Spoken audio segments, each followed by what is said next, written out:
কাবা শরীফ একটি বড় ঘন আকৃতির ইমারত, যা সৌদি আরবের মক্কা শহরের মসজিদুল হারাম মসজিদের মাঝখানে অবস্থিত। আসলে মসজিদটি কাবাকে ঘিরেই তৈরি করা হয়েছে। ইসলাম ধর্ম মতে কাবা শরীফ হলো সবচেয়ে পবিত্র স্থান। এটি মুসলমানদের কিবলা, অর্থাৎ যেদিকে মুখ করে নামাজ পড়ে বা সালাত আদায় করে। কাবা ঘরটি আল্লাহ তাআলার আরশের ছায়াতলে সোজাসুজি বাইতুল মামুরের আকৃতি অনুসারে স্থাপন করেন। কুদরতি দৃষ্টিকোণ থেকেও তার অবস্থান এমনই যে তার উপর চন্দ্র ও সূর্য অবস্থান করতে পারে না। কোরআন এবং বিজ্ঞান প্রমাণ করেছে যে গোটা পৃথিবীর কেন্দ্রবিন্দু ওই স্থান যেখানে খানায়ে কাবা শরীফ। মহান আল্লাহ রাব্বুল আলামিনের এই এক বিস্ময়কর সৃষ্টি মুসলমানদের কিবলা কাবা শরীফ। প্রতি বছর লাখ লাখ মুসলমান কাবা ঘর তাওয়াফ করতে মক্কা গমন করেন। পৃথিবীতে সর্বপ্রথম মহান আল্লাহ তাআলার নির্দেশে ফেরেশতারা কাবা ঘর নির্মাণ করেন।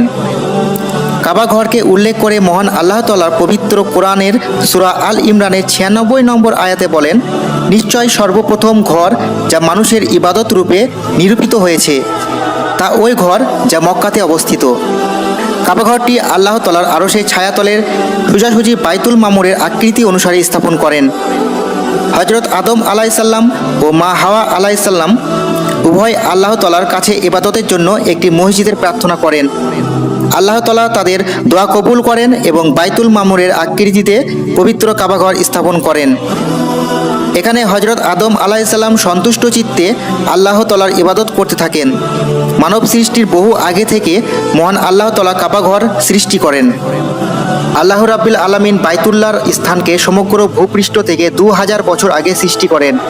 মুসলিম শরীফের একটি হাদিস হতে বর্ণিত হয়েছে, রাসূল সাল্লাল্লাহু আলাইহি ওয়াসাল্লাম তার একটি প্রশ্নের উত্তরে বলেছেন, বিশ্বের সর্বপ্রথম মসজিদ হলো মসজিদে হারাম, এরপর মসজিদ হলো মসজিদে আকসা।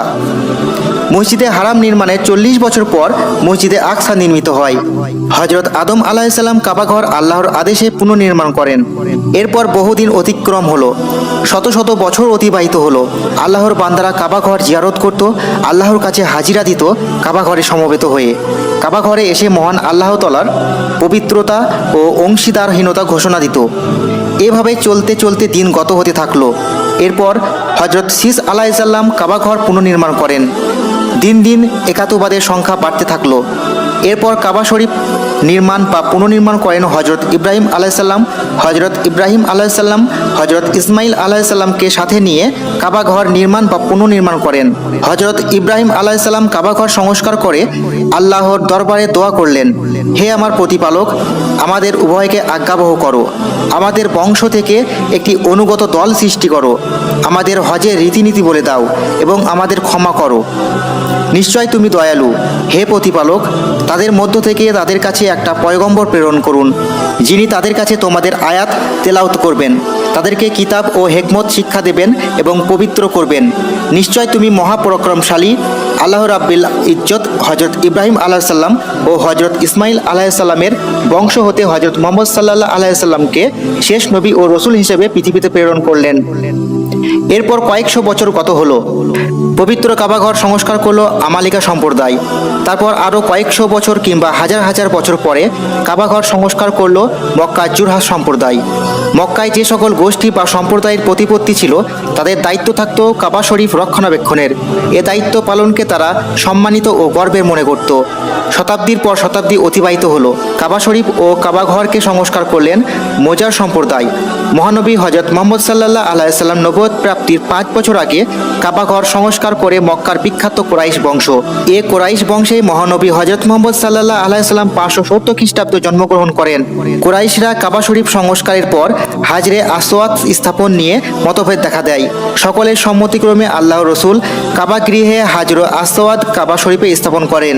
মহানবী হযরত মুহাম্মদ সাল্লাল্লাহু আলাইহি ওয়াসাল্লাম জীবিত অবস্থায় ৬৪ হিজরিতে আব্দুল্লাহ ইবনে জুবায়ের রাদিয়াল্লাহু আনহু কাবা শরীফ সংস্কার করেন। হাজ্জাজ বিন ইউসুফ ৭৪ হিজরিতে কাবা শরীফ সংস্কার করেন। সুদীর্ঘ ১৪০০ বছরে কাবা গৃহে কোনো সংস্কারের প্রয়োজন হয়নি। শুধুমাত্র কাবা ঘরের চারপাশে অবস্থিত মসজিদে হারামের পরিবর্ধন, সংস্কার বা সৌন্দর্য বৃদ্ধি করা হয়েছে। কাবা ঘরের রক্ষণাবেক্ষণের দায়িত্ব সৌদি রাজপরিবারের। ভৌগোলিক দিক দিয়ে মক্কা ও আরব উপদ্বীপ এশিয়ার, ইউরোপ ও আফ্রিকার মধ্যস্থলে অবস্থিত। মক্কা নগরী পৃথিবীর কেন্দ্রস্থলে হওয়ায় মহান আল্লাহ কাবাঘর মক্কাতে স্থাপন করেন। পবিত্র হজ পালন করতে লাখ লাখ মুসলমান মক্কা শরীফে গমন করেন। জিলহজ মাসের ৮ থেকে ১২ তারিখের মধ্যে মূল হজ অনুষ্ঠিত হয়। জিলহজ মাসের ১০ তারিখ ঈদুল আজহার দিন। এ দিনে কোরবানি দিতে হয়, যা হজরত ইব্রাহিম আলাইসাল্লাম ও হজরত ইসমাইল আলাইসাল্লামের স্মৃতি বহন করে চলেছে হাজার হাজার বছর ধরে। হজ মুসলমানদের ইমানের অন্যতম স্তম্ভ। আরবের মক্কা নগরীর পবিত্র কাবাঘর হেফাজতের মালিক মহান আল্লাহ নিজে। আসসালামু আলাইকুম বন্ধুরা, আমার নাম খাদিজাতুল কোবরা। আমার আরও সুন্দর সুন্দর ভিডিও পেতে অবশ্যই আমার ইউটিউব পেজকে সাবস্ক্রাইব করবে এবং ভালো লাগলে লাইক এবং সাবস্ক্রাইব তো করবে। এবং তোমরা আমার এই ভিডিওগুলো কোথায় থেকে দেখছো অবশ্যই কমেন্টে জানাবে। এবং